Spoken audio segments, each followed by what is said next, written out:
Welcome to Easy Medical Notes. Now, peripheral artery disease. Here, in peripheral artery disease, there is narrowing of arteries which reduces blood flow to limbs.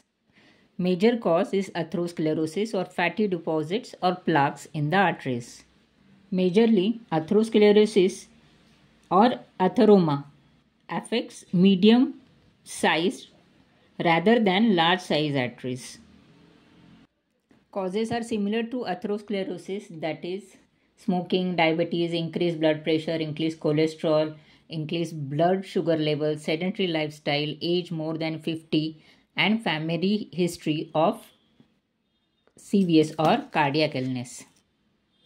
Clinical features mainly relate to claudications, numbness, weakness, coldness, soreness of limbs or change in color or weak and absent pulses, digital pulses.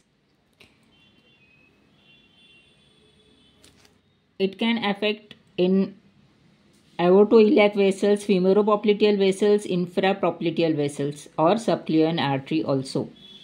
It is more common in legs than in upper limbs. Intermittent claudication is characterized by ischemic pain affecting the muscles of the legs or more in calf muscles. If it affects superior femoral artery, the pain is more in thighs or buttocks. If iliac arteries are involved and the pain comes on walking and better by rest.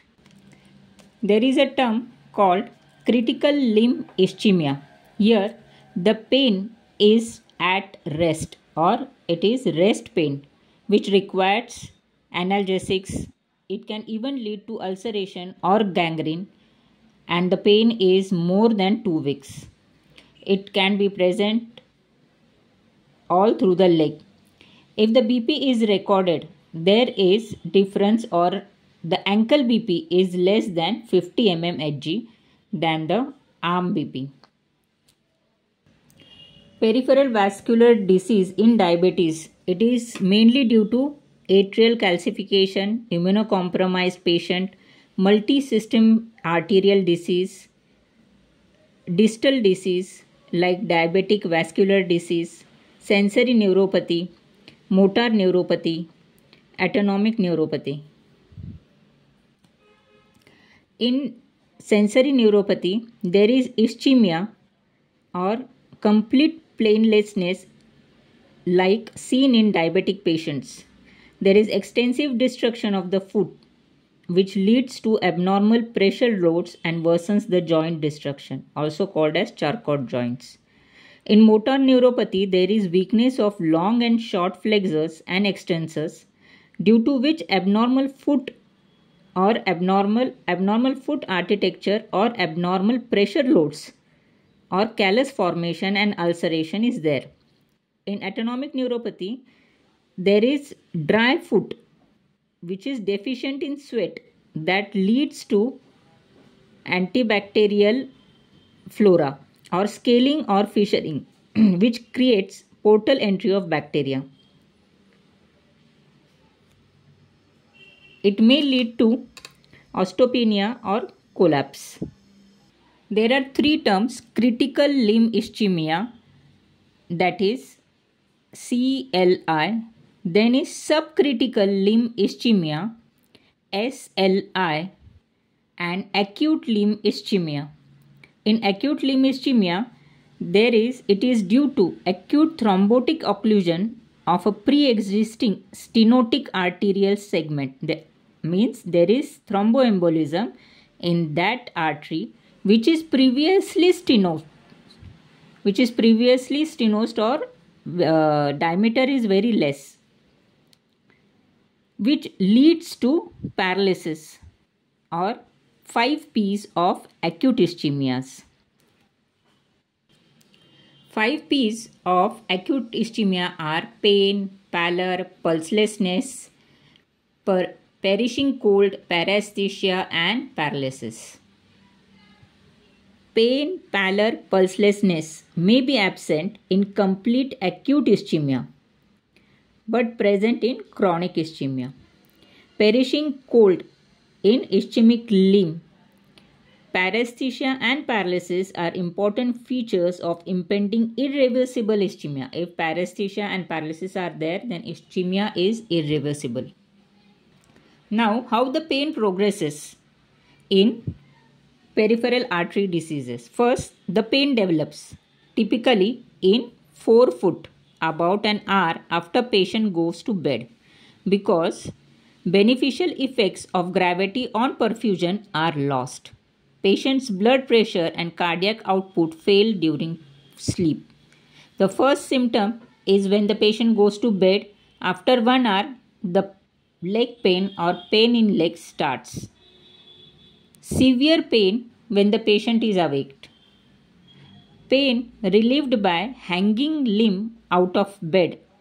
In due course, patient has to get up and walk about with resting loss of sleep. When there is pain in the night, the patient has to get out of the bed, walk for some time or hang his limb. Then it is relieved for some time. Patient takes to sleeping in chair leading to dependent edema. As the pain starts after sleeping, the patient starts to sleep on chair, due to which he gets dependent edema or edema in legs. Interstitial tissue pressure is increased, so arterial perfusion is further reduced. Vicious circle of increasing pain and sleep loss. So the circle starts due to pain, sleep is lost. Tribal injury fails to heal and entry of bacteria leads to infection and increase in metabolic demands of food. So this circle leads to tribal injury and there is bacterial invasion which increases metabolic demands of food and there is rapid development of ulcer or gangrene in foot. Another clinical feature, atheroembolism. Atheroembolism is which affects subclavian artery. The clinical features are blue fingers. The symptoms of atheroembolism are typically unilateral rather than bilateral. If to distinguish between embolism and thrombosis in peripheral arteries, in embolism, the severity is more. Onset is from seconds to minutes. More in legs. Embolic source is there, like after atrial fibrillation. Previous claudication is absent. The artery is palpable, soft and tender. Bruits are absent. Collateral leg pulses are present. Diagnosis of embolism is purely clinical and treatment is embolectomy or giving warfarin. In thrombosis, the severity is less. It depends on collaterals. Onset is hours or days. It's more in leg. Then embolic source is absent. Previous claudication is present. The palpable artery is hard, calcified. Bruits are there. Contralateral leg pulses are absent. Diagnosis is made by angiography. Treatment is bypass or thrombolysis.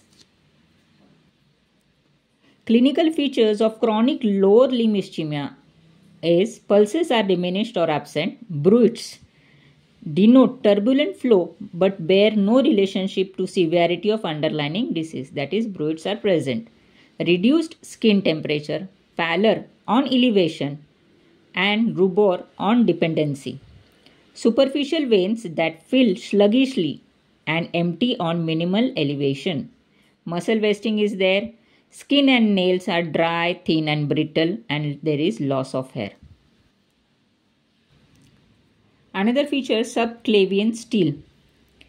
It is caused by diversion of blood from brain to the limbs via vertebral artery. Clinical features is dizziness, cortical blindness and collapse. Diagnosis basically depends ankle brachial index, that is ABI, which compromise or which has compares blood pressure in ankle and arm. Then Doppler USG, CT angio and other blood test. Ankle brachial pressure index, duplex sonography, ultrasonography and angiography. Medical management of peripheral artery disease is to first stop smoking. Then a regular exercise, at least 30 minutes of walking 3 times per week. Then antiplatelet therapy, that is aspirin 75 mg or clopidogrel 75 mg daily. Reduction of cholesterol.